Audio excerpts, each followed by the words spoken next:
बड़ी और अहम खबर का रुख करेंगे।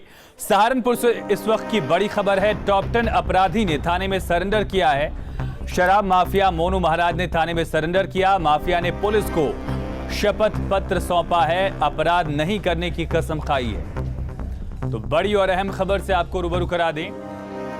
अपराधियों में यूपी पुलिस का खौफ किस कदर फैल चुका है, इसकी एक तस्वीर सहारनपुर से सामने आई, जहां पुलिस की टॉप 10 लिस्ट में शामिल अपराधी और शराब माफिया मोनू जहाज सरेंडर करने पहुंचा। 19 मामलों में वांछित चल रहा मोनू अपनी पत्नी और बच्चे के साथ थाने पहुंचा और पुलिस से रहम की भीख मांगने लगा।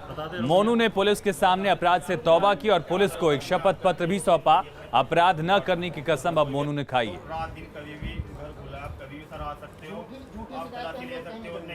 तो तस्वीरें आप देख रहे हैं, यहाँ पर मोनू थाने पहुंचा था परिवार के साथ। उसकी पत्नी मौजूद है, हाथ में पत्नी की छोटा सा बच्चा मौजूद है और ये वो शपथ पत्र जो उसने पुलिस अधिकारियों को सौंपा है।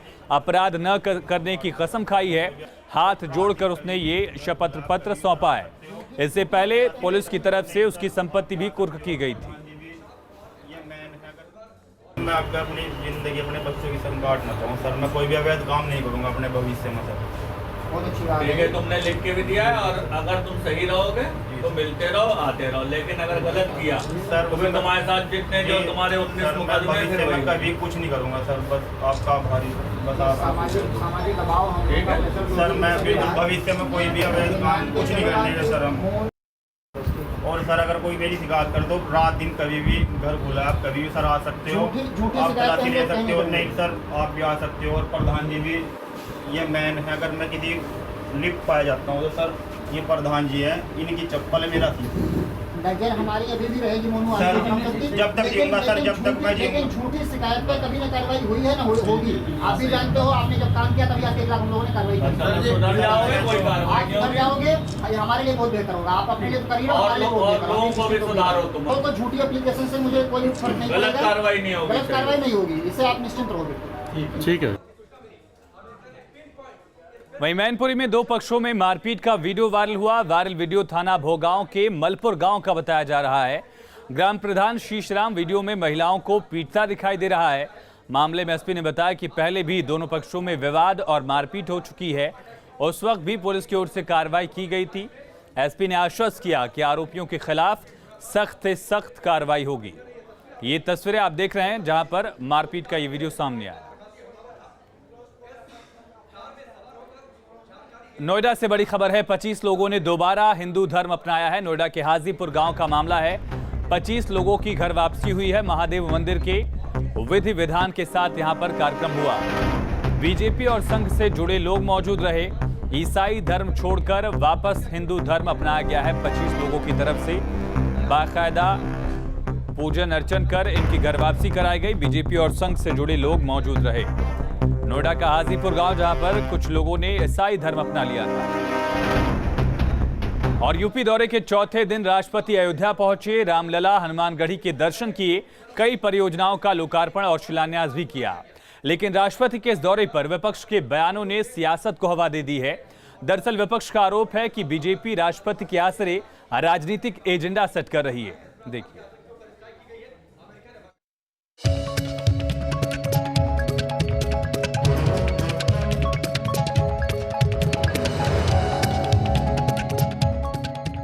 उत्तर प्रदेश में मौसम चुनावी है, लिहाजा मौका कोई भी हो, विपक्ष सरकार को घेरने का हर अवसर लपक रहा है। फिर मौका चाहे राष्ट्रपति के अयोध्या दौरे का ही क्यों ना हो।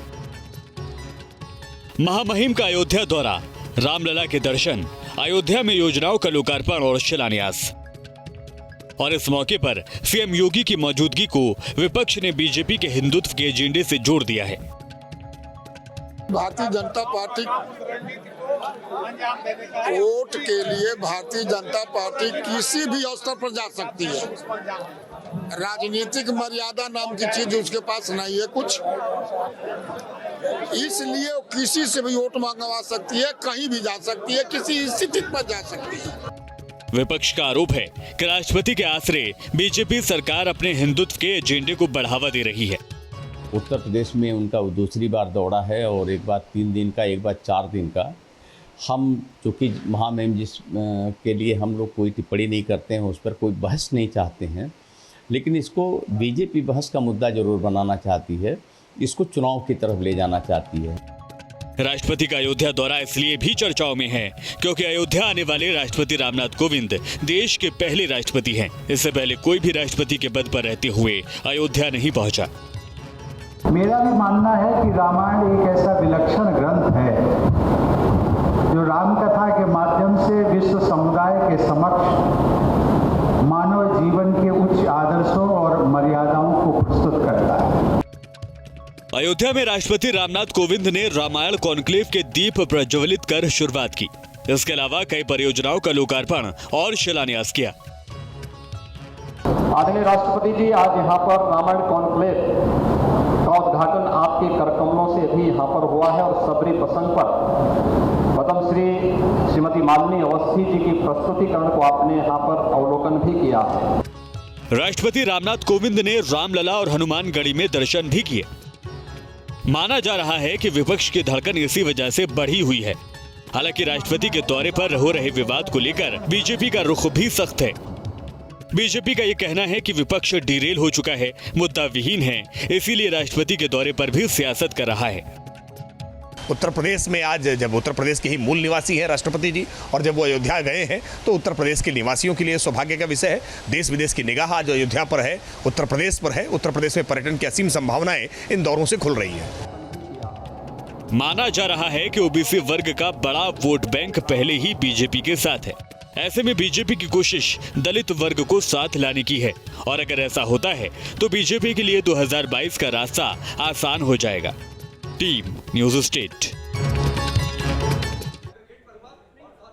पूर्व मुख्यमंत्री कल्याण सिंह को श्रद्धांजलि देने के लिए बीजेपी 31 अगस्त से बड़े स्तर पर कार्यक्रम करने जा रही है और बीजेपी राज्य के सभी जिलों में श्रद्धांजलि सभाओं का आयोजन भी करेगी। बीजेपी के इस कार्यक्रम पर विपक्ष सवाल उठा रहा है। आरोप है कि वोट बैंक के लिए बीजेपी पूर्व मुख्यमंत्री के नाम का इस्तेमाल कर रही है। देखिए, बीजेपी को पहली बार यूपी की सत्ता तक पहुंचाने वाले, राम मंदिर के लिए सत्ता को ठोकर मारने वाले, बीजेपी को सवर्णों की पार्टी की पहचान से ओबीसी वर्ग के बीच पहुंचाने वाले कल्याण सिंह को श्रद्धांजलि देने के लिए बीजेपी ने बड़े स्तर पर रणनीति तैयार की है। बीजेपी 31 अगस्त को सभी जिलों में श्रद्धांजलि सभा करने जा रही है। संगठन स्तर पर गठित 1918 मंडलों में श्रद्धांजलि सभाओं का आयोजन होगा। साफ है, कल्याण सिंह को श्रद्धांजलि देने के लिए 1918 सभाओं का आयोजन होगा। बीजेपी का तर्क है कि कल्याण सिंह का जनता और कार्यकर्ताओं से सीधा जुड़ाव था। उनके निधन से दुखी हर व्यक्ति और कार्यकर्ता उन्हें श्रद्धा सुमन अर्पित करना चाहता है। देखिए, कल्याण सिंह जी भारतीय जनता पार्टी के नहीं बल्कि भारतीय राजनीति के एक सलाहकार पुरुष थे। जिस तरह से उन्होंने एक पिछड़े वर्ग की आवाज को राष्ट्रीय फलक पर उठाने का काम किया, जिस तरह से कानून व्यवस्था उत्तर प्रदेश में सुधारने का काम किया, शिक्षा व्यवस्था में बड़े परिवर्तन करने का काम किया, कल्याण सिंह जी को आज हर वर्ग याद कर रहा है। और भारतीय जनता पार्टी के सबसे बड़े नेता के नाते भारतीय जनता पार्टी का कार्यकर्ता हर बूथ स्तर पर, हर मंडल स्तर पर उनको याद करना चाहता है। और इसलिए श्रद्धांजलि सभाओं का आयोजन उत्तर प्रदेश के 1918 मंडलों में भारतीय जनता पार्टी 31 तारीख को कर रही है। श्रद्धांजलि सभा कार्यक्रम में पार्टी के पदाधिकारी, नेता, जनप्रतिनिधि, मंत्री भी शामिल होंगे। बीजेपी के इस कार्यक्रम पर विपक्ष ने ऐतराज जताया है।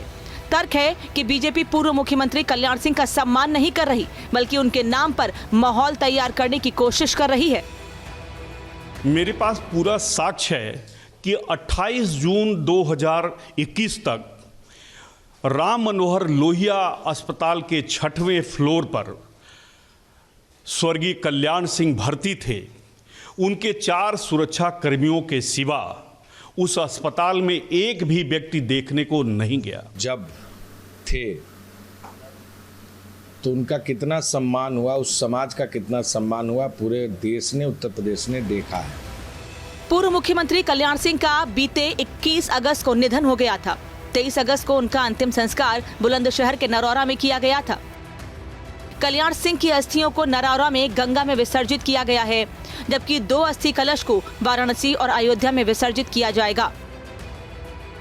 सूत्रों के मुताबिक 1 सितंबर को कल्याण सिंह की मातृभूमि अतरौली में होने वाले अरिष्ट कार्यक्रम में कई दिग्गज पहुंच सकते हैं। Team news state.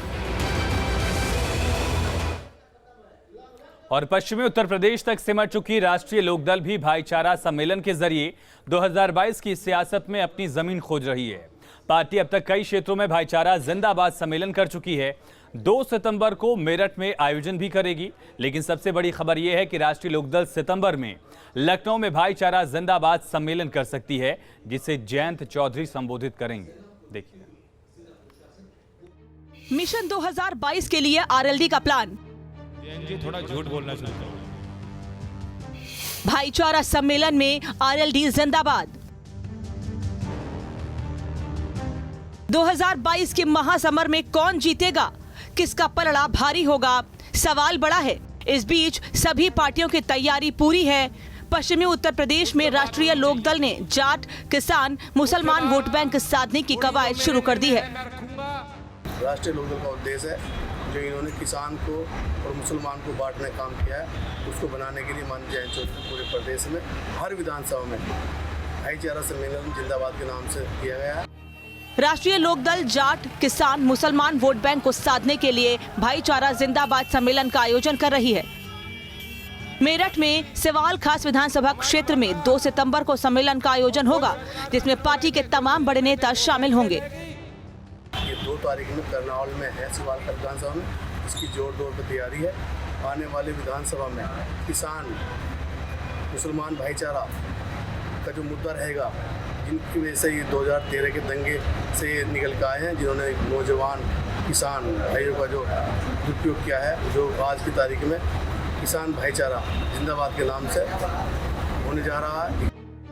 जानकारी के मुताबिक राष्ट्रीय लोकदल के अध्यक्ष जयंत चौधरी सितंबर के महीने में लखनऊ में भी भाईचारा जिंदाबाद सम्मेलन कर मुस्लिम, जाट, यादव और दलित वोट बैंक को साधने की कवायद को हवा दे सकते हैं। उन्होंने संबोधित किया है, किसान परिवार से आते हैं, विरासत उनकी बड़ी है और निश्चित तौर से उत्तर प्रदेश में 100 दिन चुनाव को रह गए हैं। इसलिए आरएलडी अगर इस तरह के कार्यक्रम लेकर जाती है तो राजनीतिक रूप से हमारे गठबंधन को बहुत लाभ होगा और ये गठबंधन अप्रत्याशित रूप से 350 से ज्यादा सीटें जीतकर उत्तर प्रदेश में सरकार बनाने जा रहा है। राष्ट्रीय लोकदल तो अपने अस्तित्व के लिए संघर्ष कर रहा है। चौधरी चरण सिंह जी की विरासत का दावा करने वाले चौधरी अजीत सिंह के कार्यकाल में ही राष्ट्रीय लोकदल केवल पश्चिमी उत्तर प्रदेश के कुछ जिलों में सिमट गया था और अब तो वो अपने जो इसको गढ़ कहा करते थे, अपने उन क्षेत्रों में भी बुरी तरह से उनकी पराजय हुई है। अस्तित्व के लिए संकट है। वो कोई भी भाईचारा सम्मेलन करे, पहले बेहतर है अपने सांगठनिक ढांचे को खड़ा करें, अपनी इकाइयों को ठीक करें और मुद्दों की समझ ठीक करें। आरएलडी जातीय समीकरणों के आसरे 2022 के महासमर में अपनी उपस्थिति दर्ज कराने की कोशिश में है। हालांकि इसमें उसे सफलता कितनी मिलती है, बड़ा सवाल है। Team news state.